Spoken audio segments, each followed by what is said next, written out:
ಮಡೆನೂರು ಮನು ವಿರುದ್ಧ ಅತ್ಯಾಚಾರ ಪ್ರಕರಣ ದಾಖಲಿಸಿರ್ತಕ್ಕಂಥ ಸಂತ್ರಸ್ತೆ ಇವತ್ತು ಪೊಲೀಸರ ವಿರುದ್ಧವೇ ಆರೋಪವನ್ನು ಮಾಡ್ತಿದ್ದಾರೆ. ಅವರ ಆರೋಪಗಳೇನು ಅನ್ನೋದನ್ನ ಅವರಿಂದ ತಿಳ್ಕೊಳ್ಳುವಂತ ಪ್ರಯತ್ನ ಮಾಡ್ತಾ ಹೋಗ್ತೀನಿ. ಮೇಡಮ್, ಪೊಲೀಸರ ಮೇಲೆ ಸಾಕಷ್ಟು ಆರೋಪಗಳನ್ನು ಮಾಡಿದ್ರಿ. ನಿಮ್ಮ ಆರೋಪ ಏನು ದೌರ್ಜನ್ಯ ಆಯ್ತು ನಿಮಗೆ? ಸರ್, ನಿಮಗೆ ಕಂಪ್ಲೇಂಟ್ ಕಾಪಿ ಸಿಕ್ಕಿದೆ ಅಲ್ವಾ ಸರ್? ಅದರಲ್ಲಿ ನೋಡಿ ಸರ್, 21ನೇ ತಾರೀಕು ಒಂದು FIR ಹಾಕಿದ್ದಾರೆ. ಅವನು ಅರೆಸ್ಟ್ ಆದ ನಾಳೆಗೆ ಒಂದು FIR ಹಾಕಿ ನನ್ನ ದಾರಿ ತಪ್ಪಿಸಿದ್ದಾರೆ. ಯಾಕೆ ಆ ಕೆಲಸ ಮಾಡಿದ್ರು ಅನ್ನೋದೊಂದು ತನಿಖೆ ಆಗಬೇಕು. ಮತ್ತೆ ನಾನು ಕೊಟ್ಟಿರೋ ಕಂಪ್ಲೇಂಟ್ ಕಾಪಿಲಿ ಏನಿದೆ, ಅವರು ಹೆಂಗ್ ಬೇಕೋ ಹಂಗೆ ಟೈಪ್ ಮಾಡ್ಕೊಂಡಿರೋ ಕಂಪ್ಲೇಂಟ್ ಕಾಪಿ ನೀವೇ ವೆರಿಫೈ ಮಾಡಿ. ನಾನು ಕೊಟ್ಟಿರೋ ಕಂಪ್ಲೇಂಟ್ ಕಾಪಿ ಏನು, ಅವ್ರು ಹೆಂಗ್ ಬೇಕಂಗೆ ಟೈಪ್ ಮಾಡ್ಕೊಂಡಿರೋದು ಏನು ಅಂತ ಅಂದ್ಬಿಟ್ಟು. ಮತ್ತೆ ನನಗೆ ಓದಕ್ಕೂ ಸಹ ಬಿಡದೆ ಇಮಿಡಿಯೇಟ್ ನೀವು ಇದಕ್ಕೆ ಹೋಗಬೇಕು, ಮೆಡಿಕಲ್ ಟೆಸ್ಟಿಗೆ ಬೇಗ ಸೈನ್ ಮಾಡಿ ಹೋಗಿ ಬೇಗ ಕೋರ್ಟ್ ಕಳಿಸಬೇಕು ಅಂತ ತುಂಬಾ ಎಮರ್ಜೆನ್ಸಿ ಮಾಡಿ ನನಗೆ ಆ ಥರ ಹೆದರಿಸಿ ಸೈನ್ ಮಾಡಿಸ್ಕೊಂಡು ಕಳಿಸಿದ್ರು ಸರ್. ಕಂಪ್ಲೇಂಟ್ ಕೊಟ್ಟಂತ ಸಂದರ್ಭದಲ್ಲಿ ತಾವು ಅದನ್ನ ಓದಿರ್ಲಿಲ್ವಾ? ಏನಾಯ್ತು ಸಮಸ್ಯೆ? ಏನಾಯ್ತು ಆಕ್ಚುಲಿ? ಏನಾಯ್ತು ಅಲ್ಲಿ? ಸರ್, ಓದಕ್ಕೆ ಬಿಡ್ಲಿಲ್ಲ ಸರ್. ಏನಮ್ಮ ಇದ್ರಲ್ಲಿರೋದೆ ಅದ್ರಲ್ಲಿ ಇರುತ್ತೆ, ಹೋಗು ಅಲ್ಲಿ ಬಂದು ಇದ್ ಮಾಡುವಂತೆ, ಕೊಡಲ್ವ ನಿಮ್ಗೊಂದು ಕಾಪಿನ ಅಂತ ಹೇಳ್ಬಿಟ್ಟು ಹೆದರ್ಸ್ಬಿಟ್ಟು ಖಾಲಿ ಸೈನ್ ಇದು ಪ್ರಿಂಟ್ಔಟ್ ತೆಗಿಯಕ್ಕೆ ಕರೆಂಟ್ ಇಲ್ಲ, ಆಮೇಲೆ ನೀನು ಒಳಗಡೆ ಹೋದ್ರೆ ಬರೋದು ಲೇಟ್ ಆಗುತ್ತೆ ಅಂತ ಅಂದ್ಬಿಟ್ಟು ಖಾಲಿ ಪೇಪರ್ಗೂ ಸೈನ್ ಮಾಡಿಸ್ಕೊಂಡು ನನ್ನ ಕಳಿಸ್ಬಿಟ್ರು ಸರ್.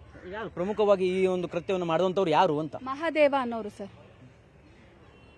ಮನು ಪರವಾಗಿ ಮಾಡಿದಾರ ಅನ್ನುವಂಥ ಆರೋಪನ ನಿಮ್ದು? ಅದು ತನಿಖೆ ಮಾಡಬೇಕು ಸರ್. ಅಂದ್ರೆ ಅವನು ಹಾಸನದವನು ಮನು, ಸೊ ಇವರು ಕೂಡ ಹಾಸನದವರು. ಸೊ ಹಾಗಾಗಿ ನೀವು ತನಿಖೆ ಮಾಡಬೇಕು. ಇದು ಇನ್ನೇನ್ ಸರ್, ಆಬ್ವಿಯಸ್ಲಿ ನಂದೆಲ್ಲ ವೀಕ್ ಮಾಡಿದ್ದಾರೆ ಅಂದ್ರೆ ಅವ್ನ ಪರವಾಗಿನೇ ತಾನೇ ಮಾಡಿರ್ತಾರೆ. ಈಗಾಗಲೇ ಮನುಗೆ ಅಂದ್ರೆ ಜಾಮೀನು ಸಿಕ್ಕಿದೆ, ಅವ್ರಿಗೆ ಸ್ಟೇ ಕೂಡ ಸಿಕ್ಕಿದೆ.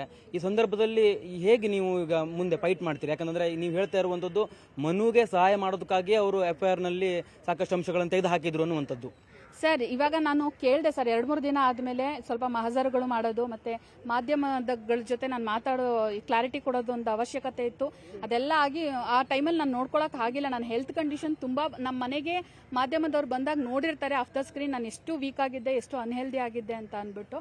ಆ ಟೈಮಲ್ಲಿ ಓದಕ್ಕಾಗಿಲ್ಲ. 2-3 ದಿನ ಬಿಟ್ಟು ನಾನು ಓದಿದಾಗ ಏನ್ ಸರ್ ಇದರಲ್ಲಿ ಏನೂ ಇಲ್ವಲ್ಲ ಅಂತ ಹೋಗಿ ನಾನು ಮಹಾದೇವ್ರನ್ನ ಕೇಳಿದೆ. ಅವಾಗ ಹೇಳಿದ್ರು ಇದೆಲ್ಲ ಇಂಪಾರ್ಟೆಂಟೇ ಅಲ್ಲ ರೀ, 164 ಅಲ್ಲಿ ನೀವೇನು ಹೇಳಿಕೆ ಕೊಟ್ಟಿದ್ದೀರಾ ಅದು ಮಾತ್ರ ಇಂಪಾರ್ಟೆಂಟು ಅಂತ ಹೇಳಿದ್ರು. ನಾನು ಅದನ್ನೇ ಕೇಳಿದೆ, 17ನೇ ತಾರೀಕು ಎಲ್ಲಿ ಸರ್? ಇಲ್ಲ 17ನೇ ತಾರೀಕು ಮೇನ್ ನಡೆದಿದ್ದು. ಯಾಕೆಂದ್ರೆ ಇನ್ಸ್ಪೆಕ್ಟರ್ ಸರ್ಗೂ ನಾನೆಲ್ಲ ರೆಕಾರ್ಡ್ಸ್ನ ಕೇಳಿಸಿದ್ದೀನಿ, ಮತ್ತೆ ಇದು ಅವನೇನು ಮೆಸೇಜ್ ಮಾಡಿದ್ದ ಅದನ್ನು ತೋರಿಸಿದ್ದೀನಿ.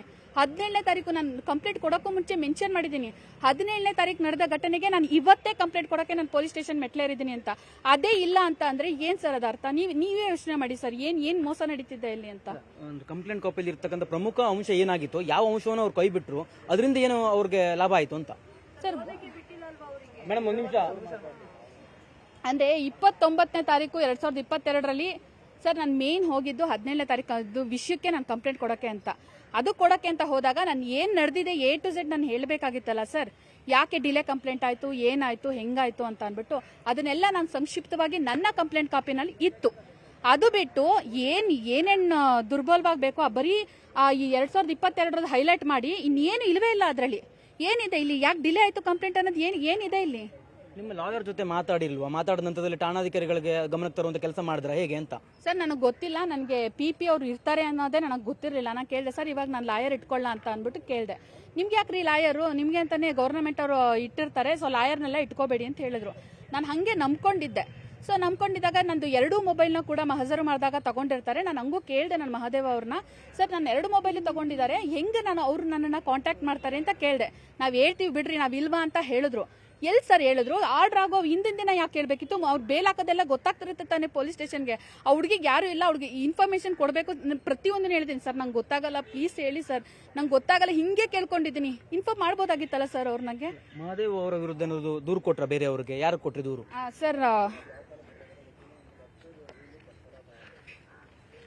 ನಾನು ಮುಖ್ಯಮಂತ್ರಿಗಳಿಗೆ ಮತ್ತು ಗೃಹ ಮಂತ್ರಿಗಳಿಗೆ, ಮುಖ್ಯ ನ್ಯಾಯಾಧೀಶರು, ಕರ್ನಾಟಕ ಉಚ್ಚ ನ್ಯಾಯಾಲಯ ಮತ್ತು ಪೊಲೀಸ್ ಮಹಾನಿರ್ದೇಶಕರು, ಪೊಲೀಸ್ ಆಯುಕ್ತರು ಮತ್ತು ಕರ್ನಾಟಕ ರಾಜ್ಯ ಪೊಲೀಸ್ ದೂರು ಪ್ರಾಧಿಕಾರ, ಕರ್ನಾಟಕ ರಾಜ್ಯ ಮಹಿಳಾ ಆಯೋಗ ಮತ್ತು ಕರ್ನಾಟಕ ರಾಜ್ಯ ಮಾನವ ಹಕ್ಕುಗಳ ಆಯೋಗ, ಉಪ ಪೊಲೀಸ್ ಆಯುಕ್ತರು ಪಶ್ಚಿಮ ವಿಭಾಗ, ಇಷ್ಟಕ್ಕೂ ನಾನು ಕಂಪ್ಲೇಂಟ್ ಕೊಟ್ಟಿದ್ದೀನಿ.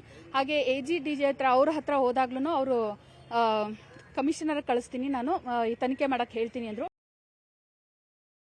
ಕಳಿಸ್ತೀನಿ, ತನಿಖೆ ಮಾಡಕ್ಕೆ ಹೇಳ್ತೀನಿ ಅಂತ ರೆಸ್ಪಾನ್ಸ್ ಮಾಡಿದ್ದಾರೆ ಸರ್. ಮುಂದಿನ ಕಾನೂನು ಹೋರಾಟ ಹೇಗಿರುತ್ತೆ? ಯಾರ ಮೂಲಕ ತನಿಖೆ ಆಗಬೇಕು ಅಂತ ಆಗ್ರಹ ಮಾಡ್ತೀರಿ?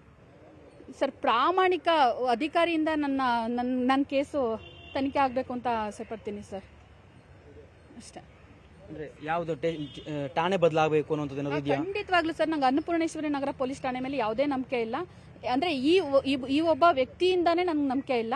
ಸೊ ಹಾಗಾಗಿ ಬೇರೆ ಒಂದು ಠಾಣೆಗೆ ವರ್ಗಾವಣೆ ಆಗಬೇಕು ಅಂತ ನಾನು ಬಯಸ್ತೀನಿ. Thank you sir. ಇದಿಷ್ಟು ಸಂತ್ರಸ್ತೆ ಹೇಳ್ತಾ ಇರ್ತಕ್ಕಂಥ ಮಾತು. ಪ್ರಮುಖವಾಗಿ ಅನ್ನಪೂರ್ಣೇಶ್ವರಿ ಠಾಣೆಯಲ್ಲಿ ಇರ್ತಕ್ಕಂಥ ಮಹದೇವ ಅನ್ನುವಂಥವ್ರ ವಿರುದ್ಧ ಅವರು ಆರೋಪವನ್ನು ಮಾಡ್ತಾ ಇರುವಂಥದ್ದು. ಮಹದೇವ ಅವರು ಅಂದ್ರೆ ಕಂಪ್ಲೇಂಟ್ ಕಾಪಿಯಲ್ಲಿ ಇರ್ತಕ್ಕಂಥ ಸಾಕಷ್ಟು ಅಂಶಗಳನ್ನು ಕೈ ಬಿಟ್ಟರು, ಹಾಗಾಗಿ ಮನು ಅವರಿಗೆ ಸ್ಟೇ ಸಿಕ್ತು, ಹಾಗೆ ಜಾಮೀನು ಕೂಡ ಸಿಕ್ಕಿದೆ ಅನ್ನುವಂಥ ಮಾತನ್ನು ಕೂಡ ಹೇಳ್ತಾ ಇರುವಂಥದ್ದು. ಕ್ಯಾಮ್ರಾ ಪರ್ಸನ್ ವಿಶ್ವನಾಥ್ ತಾವೇರ್ ಜೊತೆ ಕಾರ್ತಿಕ್, ನ್ಯೂಸ್ 18 ಕನ್ನಡ, ಬೆಂಗಳೂರು.